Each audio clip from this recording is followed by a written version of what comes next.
Back after the break, our big coverage on the Israel-Iran war continues on NDTV, and my colleague Ankit Tyagi is on the ground in Ashdod city in Israel, which has been struck by Iranian missiles. What's the impact on the ground and how are people here in Israel really coping with the situation? My colleague Ankit Tyagi joins us live on the broadcast here. Ankit, I hope you're keeping safe. It's not really an easy situation to be in. What can you show us around? What's the situation on the ground and what's been the impact of the Iranian strikes? Well, thank you, Kitty. We are trying to, in fact, do whatever we can. There are, since yesterday, of course, increased hostilities and escalation as far as this war is concerned. Yesterday, it was the largest barrage, and today, it was a strategic barrage that came in from Iran towards Israel. In the morning at 3:30 a.m., there was one warning, sirens that went on.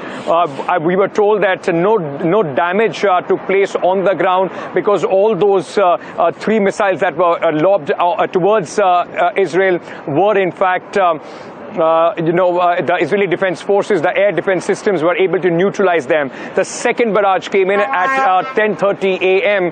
Local time here in Israel. And right now where I'm standing, this is the southern part of Israel, just about 35-40 kilometers from Tel Aviv. And for the first time in this war, critical power infrastructure has been struck by the Iranian missiles. I will show you behind me the damage that has taken place here. It happened at 10:30 a.m. At this moment, we are just 5 minutes past 3 here in Israel, and the entire outer periphery, the boundary wall, the impact was such of the missile that it not only did it create a huge crater, it also destroyed, some transformers and wire and some other, in fact, infrastructure inside this power plant. I am just a little away from where this infrastructure was, the power station. The impact was such that behind me you would see debris strewn all around of that concrete wall, which flew several meters away and went towards the road, where a dramatic footage also came in of the dash cam, in fact, capturing the moment of impact. At this moment, as we speak, there is reconstruction work which is going on. The cabling is being done again. There are people, those who are working on the transformer.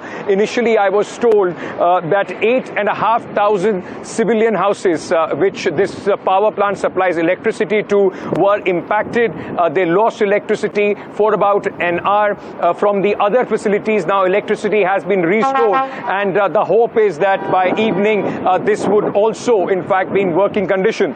But this marks a critical juncture as far as this conflict is concerned. While there were many hoping that after America's strikes on the nuclear facilities of Iran, this is going to be, it will cripple Iran, possibly bring the hostilities down. It's in fact the opposite which is taking place at this moment. Israel has also, after the barrage of missiles that came in yesterday, has attacked Iran, and you've seen how Tehran, central Iran and eastern Iran, many targets by the Israeli Defense Forces have been targeted.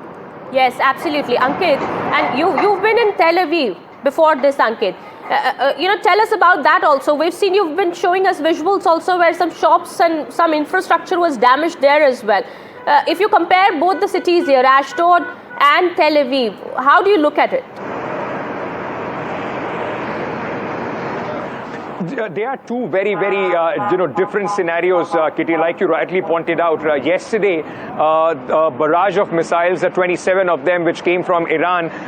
The major impact was seen in and around Tel Aviv, in Haifa, and few other places. The civilian areas, two of them, one in northern Tel Aviv, where we went in the Ramat Aviv area near the university, a large residential area where a missile landed in between a cluster of buildings, lots of damage, an old age home. There were other buildings and houses where people had to evacuate their houses. Thankfully, there were about 16 injuries, none life-threatening on that location. But what has happened here is in some way increasing of the hostilities on the escalation ladder, because this is critical infrastructure which is being targeted by Iran in response to what they say the Israeli army is doing.